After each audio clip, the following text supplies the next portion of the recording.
ہماری کئی کتابوں میں پیران پیر رحمت اللہ علیہ شیخ عبد القادر جیلانی رحمت اللہ علیہ کو غوث العظم لکھا ہوا ہے۔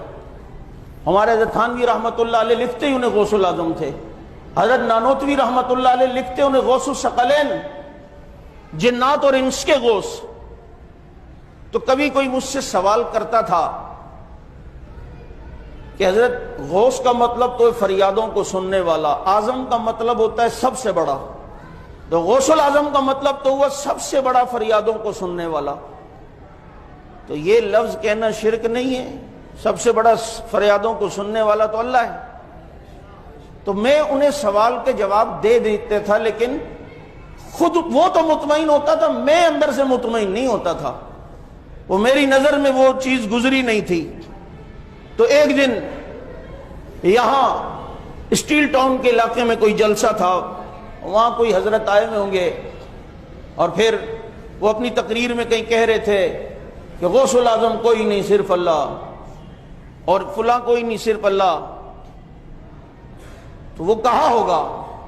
تو یہاں مولانا عبد الغفور ندیم شہید رحمت اللہ علیہ کے پاس حضرت حیدری شہید رحمت اللہ علیہ آئے تھے اس کمرے میں اوپر، تو میں بھی حضرت سے ملنے آیا ہوا، تو حضرت غسل کر کے نکلے تھے، کنگا کر رہے تھے حضرت حیدری شہید۔ تو کنگا کرتے ہوئے ندیم صاحب کو کہنے لگے، دیکھا کل شیخ صاحب غوث العظم کوئی نہیں صرف اللہ؟ وہ سٹائل مجھے ابھی بھی یاد ہے، زلفوں کو سنوار رہے ہیں۔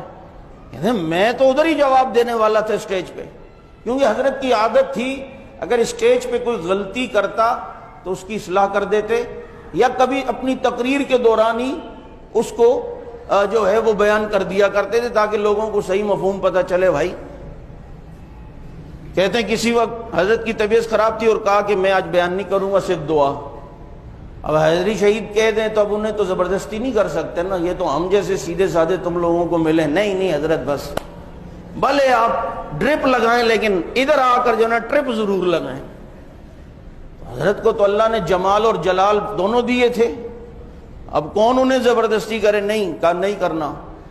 اب جہاں سے بیان کی آواز آ رہی تھی، حضرت جو بیٹھے ہوئے تھے جس کمرے میں، تو آواز آ رہی تھی، وہاں کوئی خطیب کہہ رہا تھا کہ نبیوں کا استاد اللہ کے سوا کوئی نہیں ہوتا، نبی براہ راست اللہ کے شاگرد ہوتے ہیں۔ تو ایک دم حضرت اٹھے اور کہتے بیان کروں گا، اور گئے اور بیان میں کہا سنو بھائی، نبیوں کے استاد اللہ کے سوا کوئی نہیں ہوتے، یہ خصوصیت رسول اللہ صلی اللہ علیہ وسلم کی، یہ باقی انبیاء کے لیے ضروری نہیں ہے۔ آج بھی خطیب یہ کہتے ہیں نا، باقی انبیاء کے لیے ضروری نہیں ہے۔ کیا اسماعیل علیہ السلام نے حضرت ابراہیم سے نہیں سیکھا؟ حضرت یوسف نے حضرت داؤد علیہ السلام سے نہیں، حضرت یعقوب علیہ السلام سے نہیں سیکھا؟ حضرت سلیمان حضرت داؤد کے شاگرد نہیں تھے؟ حضرت ہارون حضرت موسیٰ کے شاگرد نہیں تھے؟ کہا یہ خصوصیت رسول اللہ صلی اللہ علیہ وسلم کی ہے، باقی انبیاء کے لیے ضروری نہیں ہے، ان کے دنیا میں بھی استاد ہو سکتے، یوں اصلاح کرتے۔ تو فرمانے لگے کہ جی وہ دیکھا کل حضرت کہہ رہے تھے غوث العظم کوئی نہیں صرف اللہ، تو ایک دم میرے کان کھڑے ہو گئے کہ یہ اشکال تو میرے ذہن میں بھی تھا۔ تو میں نے کہا حضرت کہ اللہ کے علاوہ غوث العظم کسی کو کہنا ٹھیک ہے، غوث کا مطلب تو فریاد رس، اعظم کا مطلب سب سے بڑا۔ تو یوں مجھے دیکھ کے کہتے ہیں سمجھنا، فرمایا صدیق اکبر کون ہے؟ میں نے کہا ابو بکر صدیق۔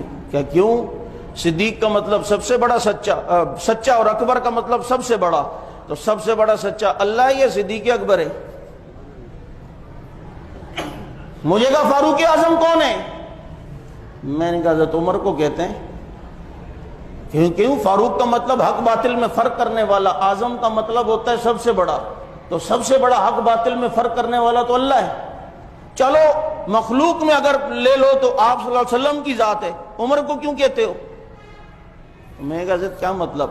فرمایا بھائی وہ غوث العظم اس کا ہم لغوی معنی نہیں لیتے، اس کا ہم اصطلاحی معنی لیتے ہیں۔ جیسے یہاں صدیق اکبر، فاروق اعظم، یہ لغوی معنی کے اعتبار سے نہیں ہے، بلکہ صدیقیت مخلوق میں انبیاء کے بعد ایک مقام کا نام ہے، اللہ وہ مقام جس کو دے، چنانچہ اس مقام میں جو سب سے اوپر نظر آتا ہے انبیاء کے بعد مخلوق میں وہ ابو بکر ہیں، تو اس لیے باقی مخلوق کی بنسبت انہیں صدیق اکبر کہہ دیا جاتا ہے۔